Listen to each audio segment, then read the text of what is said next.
السلام علیکم ورحمۃ اللہ وبرکاتہ۔ آج آپ بھائیوں کے لیے بہترین بیان کے ساتھ حاضر ہوا ہوں۔ انجن محمد مرزا کا بہترین بیان، ہولی، دیوالی، کرسمس کی مبارکباد دینا کیسا ہے اسلام کے پوائنٹ آف ویو سے۔ آج ہم جانیں گے محمد مرزا کے اس بیان میں کہ کیا دیوالی، ہولی، کرسمس کی مبارکباد دینا جائز ہے یا ناجائز ہے، قرآن اور حدیث کی روشنی میں اس کا کیا حکم ہے۔ آج ہم جانیں گے محمد مرزا کے اس بیان میں۔ یہ ویڈیو آپ بھائیوں کے لیے بہت کمال کی ہونے والی ہے، ویڈیو کو اسکپ نہیں کریں گے، ویڈیو پوری سنیں گے۔ یہ ویڈیو آپ بھائیوں کے لیے بہت نالج فل ہونے والی ہے۔ بیان کی طرف بہت سنتے ہیں اس پوائنٹ آف ویو سے محمد مرزا کا کیا موقف ہے۔ ہندوؤں کے تہوار ہولی اور دیوالی کے کھانے کا کیا کیا جائے، وش کر سکتے ہیں؟ یہ بڑا سینسٹیو ایشو ہے۔ پچھلے دنوں آپ کو پتہ دیوالی کی جو سرمنی ہے منائی گئی ہے 6 نومبر کو۔ یہ ہندوؤں کے ہاں 2 بڑے تہوار منائے جاتے ہیں، ہولی کا اور دیوالی کا۔ اسی طریقے سے کرسچنز کے ہاں بھی یعنی کرسمس کا تہوار منایا جاتا ہے، اور بھی غیر مسلم کے ہاں تہوار منائے جاتے ہیں۔ اور خصوصاً جو لوگ دوسرے ملکوں کے اندر مقیم ہیں، ہمارے یورپ میں، امریکہ کے اندر، ان لوگوں کو زیادہ تر یہ ایشو ہوتا ہے کہ اب ظاہر ہے کہ وہ ایک ہی آفس میں کچھ ہندو کام کر رہے ہیں، کچھ کرسچنز کر رہے ہیں، کچھ مسلمز ہیں، وہ عید بھی وش کرتے ہیں، تو مسلمان اس وقت تو خیر مبارک بڑے شوق سے لے لیتے ہیں، اور جب کرسمس کی یا ہولی یا دیوالی کی باری آتی ہے اس وقت پھر ہمیں ہی میز کر رہے ہوتے ہیں کہ جناب کیا کیا جائے۔ تو یہ اب اصولی بات اس حوالے سے سمجھ لیں۔ پہلی تو بات یہ ہے کہ as far as human dignity is concern, تو اس دنیا میں جتنے بھی لوگ آباد ہیں، ہیومن ڈگنیٹی میں آپ نے ان کی عزت کرنی ہے، چاہے وہ جیوز ہوں، کرسچنز ہوں، مسلمز ہوں، ہندو ہوں، بدھ مت کے رہنے والے لوگ ہوں، ان سب کے سب لوگوں کے ساتھ کھانا پینا بھی جائز ہے اگر کھانے والی چیز حلال ہو، ٹھیک ہے۔ ایک پلیٹ میں بھی آپ کھا سکتے ہیں، کوئی اسلام کے اندر اس کی ممانعت نہیں ہے۔ اب رہا یہ ان کی مذہبی ایکٹیویٹیز کا تعلق، تو چونکہ یہ زیادہ تر مذہبی ایکٹیویٹیز شرک کے اوپر مبنی ہیں، شرک کے ساتھ اسلام کو آپ کو پتہ ہے ایک خاص مزاج ہے۔ شرک is the most sensitive issue in the sight of اللہ۔ قرآن حکیم میں کم از کم 2 دفعہ یہ آیت ریپیٹ ہوئی ہے، سورہ النساء کے اندر 116 اور 48 نمبر، ان اللہ لا یغفر ان یشرک بہ ویغفر ما دون ذلک لمن یشاء۔ بے شک اللہ اس گناہ کو تو معاف نہیں کرے گا کہ کوئی اللہ کے ساتھ کس قسم کا شرک کرے، اس کے علاوہ ہر گناہ معاف کر دے گا۔ دنیا میں جتنے بھی گناہ ہیں وہ شرک کی ہی درخت کے آپ سمجھ لیں شاخیں ہیں کسی نہ کسی فارم میں، اور جتنی دنیا میں نیکیاں ہیں وہ توحید کے شجرہ مبارکہ کی شاخیں ہیں۔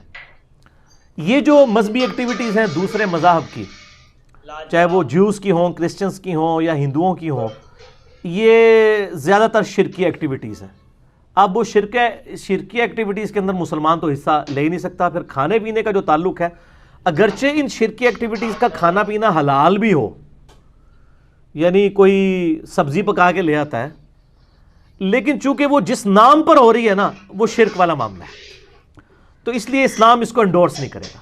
قرآن حکیم میں اگر آپ سورۃ المائدہ پڑھ کے دیکھیں نا، تو غیر اللہ کے نام کا جو کھانا ہے، اللہ کے علاوہ کسی اور کی تقرب کے لیے یا اس پہ غیر اللہ کا نام بولا گیا ہو، اعوذ باللہ من الشیطان الرجیم، آیت نمبر ہے 3 سورۃ المائدہ کی، اللہ تعالیٰ فرماتا ہے حرمت علیکم المیتہ، تمہارے لیے حرام کر دیا گیا ہے مردار، والدم، اور بہتا ہوا لہو، یعنی جو ذبح کے وقت جانور کا خون نکلتا ہے نا، یہ خون ہے تو پاک ہے لیکن پینا حرام ہے۔ اسی طریقے سے شراب جو ہے کپڑوں کو لگ جائے تو کپڑے ناپاک نہیں ہوں گے، لیکن شراب پینا حرام ہے، اسپرٹ ہو جائے، الکوہل ہو جائے۔ اسی لیے ہم وہ کہتے ہیں کہ آپ اسپرٹ والا جو الکوہل والا پرفیوم بھی استعمال کر سکتے ہیں، وہ آپ پی نہیں رہے ہوتے۔ وَلَحْمُ الْخِنزِيرِ، اور خنزیر یعنی سور کا گوشت، پگ کا گوشت، یہ اصل میں ایک ایشو ہے کہ یہ ایسا جانور ہے جو سبزی خور بھی ہے، گوشت خور بھی ہے۔ ویسے سارے سبزی خور جانور جو ہیں، جو بہیمۃ الانام ہیں، وہ حلال ہیں، لیکن اس کے بارے میں جب پوچھا گیا کہا گیا نہیں یہ حرام ہے۔ 3 چیزیں ہو گئیں، مردار اور لہو بہتا ہوا اور خنزیر کا گوشت، وما اہل لغیر اللہ بہ، اور جس کے اوپر ذبح کے وقت غیر اللہ کا نام لیا جائے، غیر اللہ کے تقرب کے لیے۔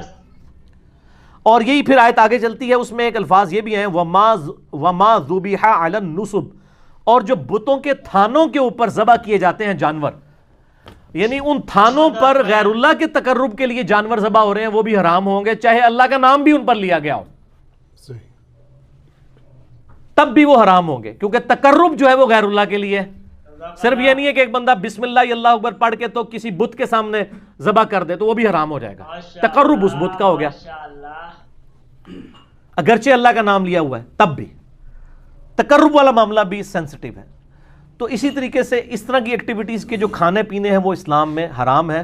صحیح مسلم کے اندر حدیث موجود ہے، سیدنا علی رضی اللہ تعالیٰ عنہ سے کسی نے آ کے پوچھا کہ آپ نبی علیہ السلام کے اتنے قریبی ہیں، کیا آپ کو نبی صلی اللہ علیہ وآلہ وسلم نے کچھ خاص باتیں ایسی سکھائی ہیں جو باقی امت کو نہ بتائی ہوں؟ تو مولا علی نے کہا کہ نبی علیہ السلام نے وہی دین ہمیں بھی سکھایا جو پوری امت کو۔ ہاں، جو فہم قرآن ہے وہ تو ظاہر ہے ہر مسلمان کا ایک حصہ ہے۔ اور پھر فرمایا اپنے تلوار کی نیام میں سے ایک صحیفہ نکالا اور کہا یہ نبی علیہ السلام نے ایک خاص صحیفہ ہمیں دیا ہے جس میں قیدیوں کے احکام لکھے ہوئے تھے، اگر کوئی مسلمان کو قتل کر دے اس کی کیا سزا ہے۔ ظاہر ہے نبی علیہ السلام کے بہاف پہ جنگ جمل صفین نہروان لڑنی تھی مولا علی نے، تو حضور نے ان کو بتا دیا کہ ان کے قیدیوں کے ساتھ تم نے کیا سلوک کرنا ہے۔ اور اس میں یہ عبارت بھی لکھی ہوئی تھی جو مدینے میں بدعت کو جاری کرے اس پہ اللہ کی لعنت، اللہ کے فرشتوں کی لعنت اور تمام لعنت کرنے والوں کی لعنت۔ یہ حدیث بخاری میں بھی ہے، لیکن مسلم والے طریق میں ایک اضافی ورڈ بھی ہے، وہ الفاظ یہ ہیں کہ جو غیر اللہ کے لیے ذبح کرے اس پہ اللہ کی لعنت۔ تو یہ جو ایکٹیویٹیز ہو رہی ہوتی ہیں، اب کرسمس کے اوپر ان کا عقیدہ ہے خدا نے بیٹا جنا، ہمارے نزدیک یہ شرک ہے۔ اب اس کے اوپر جو کھانا آئے گا وہ حلال بھی آ رہا ہوگا تو تقرب کسی اور کا ہوگا، اس لیے اس سے بچنا ہوگا۔ اور آپ لوگوں کو ایجوکیٹ کریں، ان سے نفرت نہ کریں، ان کو بتائیں کہ بھئی ہم گاڈ اورینٹڈ ہیں، آپ کی کتابوں میں بھی شرک حرام ہے، ہم ان ایکٹیویٹیز کو اس لیے سپورٹ نہیں کرتے کہ اس میں شرک ہے۔ اگر آپ شرک چھوڑ دیں اور شرک کے بغیر آپ کرسمس کے بارے میں کوئی صحیح عقیدہ رکھ لیں، حضرت عیسیٰ علیہ السلام کی پیدائش کے دن کو ایک انسان کی پیدائش کا دن سمجھیں، تو اس پہ آپ ہمیں کوئی لنگر بھی لا کے دے دیں اللہ کے نام کا، ہم کھا لیں گے، کوئی مسئلہ نہیں ہے، ہمیں کوئی چڑ نہیں ہے۔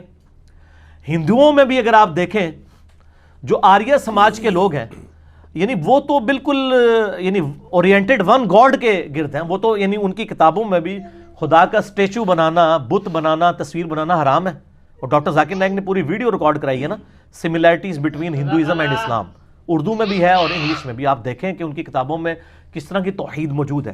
تو ہندوؤں نے اگر اپنی توحید چھوڑ دی اور شرک اڈاپٹ کر لیا تو ان کو بتایا جائے بھی آپ کی کتابوں میں تو یہ توحید لکھی ہے، ہم تو آپ کی کتابوں کی توحید کی وجہ سے آپ کے اس کھانے سے وائڈ کر رہے ہیں۔ یہ جواب دیں، قرآن سے بعد میں دیں، تعالوا الی کلمۃ سواء بیننا و بینکم، آؤ اس بات پہ اکٹھے ہو جائیں جو تم میں اور ہم میں کامن ہے۔ سورہ آل عمران آیت نمبر 64۔ تو ہندوؤں کو ان کی کتابوں کا ریفرنس دیں، عیسائیوں کو ان کی کتابوں کا۔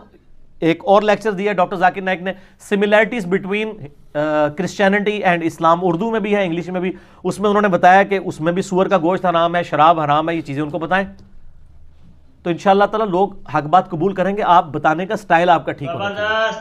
اور یہ جو میں نے دعویٰ کیا نا کہ اگر اللہ کے نام کی بھی آپ ذبح کریں گے، یہ لفظ ذبح ہوتا ہے زبر کے ساتھ، ویسے ہم ذبح بھی اردو میں چل جاتا ہے کیونکہ مولوی غلطیاں نکالتے ہیں، اس لیے میں زبر زیر کا بھی بتاتا ہوں۔ آپ اللہ کے نام کا بھی اگر ذبح کریں گے کسی تھان کے اوپر جا کے تب بھی حرام ہوگا، کسی مزار کے اوپر جا کے، چاہے وہ بابا گرو نانک کا مزار ہو یا کسی مسلمان کا مزار ہو، وہ حرام ہو جائے گا، کیونکہ یہ نبی علیہ السلام کی مخالفت میں ہے۔ صحیح مسلم میں حدیث ہے، میں تمہیں منع کرتا ہوں قبروں پر عمارتیں بنانے سے، قبروں کو پکا کرنے پہ اور ان پہ بیٹھنے سے، لائیو بیٹھنا بھی حرام ہے، مجاور بن کے بھی بیٹھنا۔ جو نبی علیہ السلام کی مخالفت پہ چیزیں بنی ہیں ان تھانوں کے اوپر، چاہے وہ ہندوؤں کے ہوں، سکھوں کے ہوں یا مسلمانوں کے ہوں، وہاں پہ اللہ کے نام کا ذبیحہ بھی حرام ہوگا کھانا۔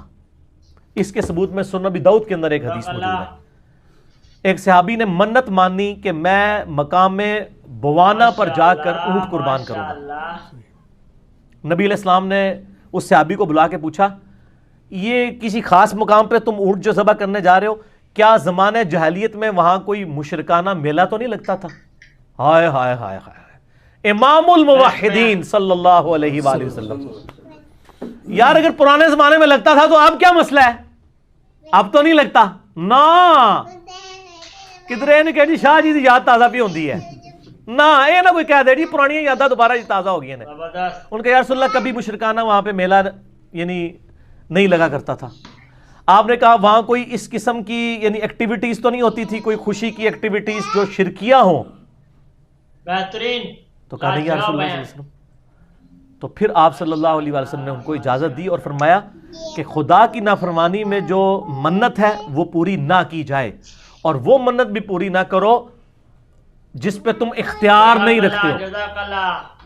بعض اوقات ایک بندہ جناب منت مان لیتا ہے جی میں روزانہ 100 نفل پڑھوں گا. اب یہ تو بڑا مشکل کام ہے، تو ایسی منت کو پھر توڑ دینا ہوگا. اور ایسی جو منت کا کفارہ وہ بخاری اور مسلم میں ہے کہ منت کو توڑنے کا کفارہ وہی ہے جو سورۃ المائدہ آیت نمبر 89 میں قسم کو توڑنے کا کفارہ ہے.